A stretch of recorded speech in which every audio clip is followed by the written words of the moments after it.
రాజకీయ నాయకులు ఎప్పుడు ఎన్నికలకు ముందు ఏం మాట్లాడతారు అనేది మనం సీరియస్గా తీసుకోవాల్సిన అవసరం లేదు. ఎందుకంటే ఇప్పుడు ఎన్నికలు అయిపోయినాయి కాబట్టి ఇప్పుడేం మాట్లాడతారు అనేది ఇంపార్టెంట్.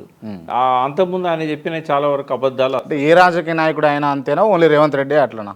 అంటే రాజకీయాలలో అది కామన్ పాయింట్ అయిపోయింది. ఇప్పుడు అందరూ అట్లాగే తయారైనలు ఎక్సెప్ట్ కేసీఆర్, మిగతా వాళ్ళందరూ కూడా. కేసీఆర్ కూడా త్వరలో, రేపు అన్న పదాలను ఎక్కువ యూజ్ చేస్తూ హామీలను అమలు చేస్తామని మభ్యపెట్టేటోళ్ళు అని చెప్పేసి ఒక వ్యతిరేకత అయితే ఉన్నది తన పైన. అంటే కేసీఆర్ మనసు మంచిది.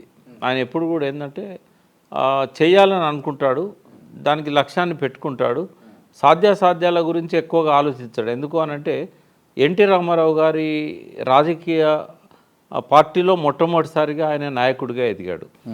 రామారావు గారి ప్రభావం ఆయన మీద బాగుంటుంది. రామారావు గారిది కూడా సేమ్ మనసు మంచిది, ప్రజలకు ఏదో చేయాలనుకుంటాడు.